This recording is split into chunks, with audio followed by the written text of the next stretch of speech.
Bismillahirrahmanirrahim. Assalamualaikum warahmatullahi wabarakatuh. Perkenalkan, nama saya Binga Maca Hanifah dengan NIM 23030151037. Saya di sini akan mempresentasikan tentang Open System Interconnection atau yang biasa disebut OSI 7 layer. Jadi sini saya akan menjelaskan pengertian OSI layer dulu. OSI layer itu apa sih? Jadi OSI layer ini adalah suatu konsep yang memungkinkan pertukaran informasi antara berbagai jenis sistem komunikasi komputer. Singkatan OSI sendiri itu ya tadi saya udah jelasin kalau itu singkatan dari Open System Interconnection. Setiap lapisan dalam model OSI ini memiliki fungsi yang berbeda-beda, namun saling terkait untuk menyediakan kerangka kerja yang terstruktur bagi komunikasi data dalam jaringan komputer. Pada sistem komunikasi tersendiri itu menggunakan protokol standar TCP, sedangkan untuk sistem alamatnya itu menggunakan IP yang terhubung oleh TCP. Nah, ini kita masuk ke OSI layer 7 itu sendiri. Di lapisan 7 itu ada application atau aplikasi yang berfungsi untuk menyediakan servis pada berbagai aplikasi network. Ini contoh protokol itu ada NNTP, H7, Modbus, SIP, SSI, dan lain-lain. Nah, selanjutnya itu ada di layer ke-6, yaitu layer presentation atau presentasi. Itu berfungsi untuk mengatur konversi format data seperti kompresi data dan enkripsi data. Contoh protokolnya itu ada TDI, ASCII atau ASCII, ASCII 7 dan lain-lain. Nah, selanjutnya itu kita ke layer ke-5, yaitu session. Ini berfungsi untuk mengatur sesi yang meliputi stabilizing atau memulai sesi dan maintaining, di mana mempertahankan sesi, dan terminating itu mengakhiri sesi antar entitas yang dimiliki oleh presentation layer yang sebelumnya tadi. Nah, contoh protokolnya itu ada SQL, terus ada X-Windows, ada DNS, dan lain-lain. Nah, selanjutnya itu kita masuk ke layer keempat, yaitu transport. Nah, di sini fungsinya untuk apa sih?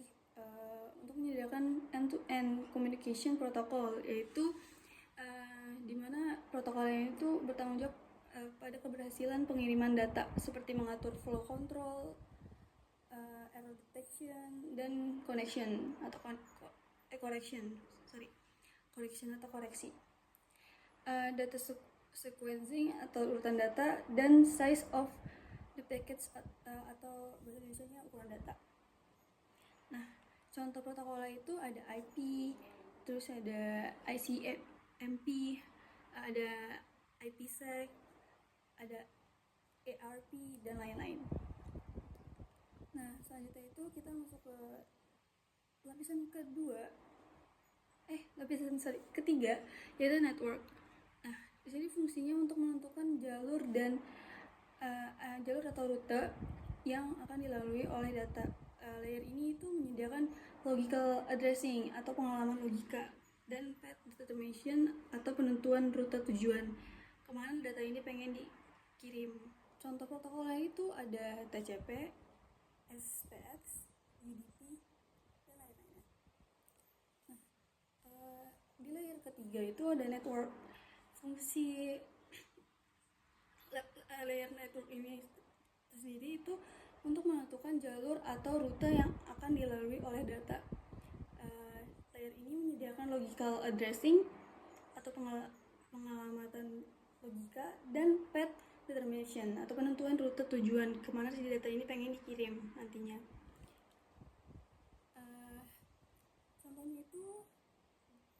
Contoh protokol itu ada IP, ICMP, IPsec, ERP, RIP, dan lain-lainnya. Di layer kedua itu ada data link. Fungsinya itu untuk menentukan pengalaman fisik, yaitu hardware address, error notifikasi, frame flow atau kendali aliran frame, dan topologi aliran network. Ada dua nih sub layer pada link data atau data link. Itu ada logical link control atau yang disebut LLC, dan media access control atau yang biasa disebut MAC. LLC ini mengatur komunikasi seperti error notification dan control flow, sedangkan si MIC ini mengatur pengalaman fisik yang digunakan dalam proses komunikasi antar adapter. Contoh protokol di layer link ini itu salah satunya ada 802.3 atau Ethernet. Terus habis itu ada ATM, juga ada CDP, HDP, dan lain-lain. Selanjutnya kita masuk ke layer pertama, yaitu physical, di mana layer ini tuh menentukan masalah kelistrikan, gelombang, medan, dan berbagai prosedur atau fungsi yang berkaitan dengan link fisik, seperti besar tegangan atau arus listrik, panjang maksimal media transmisi, pergantian fasa, jenis kabel, dan konektor. Contoh protokol di layer ini itu ada POTS, SONET, DSL, ada fiber optics, dan lain-lain. Kayak gitu teman-teman. Nah, dari layer-layer yang aku sebutin dari 7 sampai 1 ini, untuk di sisi klien itu tadi aku mau bacakan dari sisi kliennya sendiri. Kalau dari sisi klien itu dari layer 7 sampai layer 1, dan kalau untuk dari sisi server sendiri atau server side itu dimulai dari layer 1 sampai layer 7. Sekian presentasi atau penjelasan dari saya tentang OSI 7 layer ini. Kurang lebihnya saya meminta maaf. Billahi taufiq wal hidayah. Wassalamualaikum warahmatullahi wabarakatuh.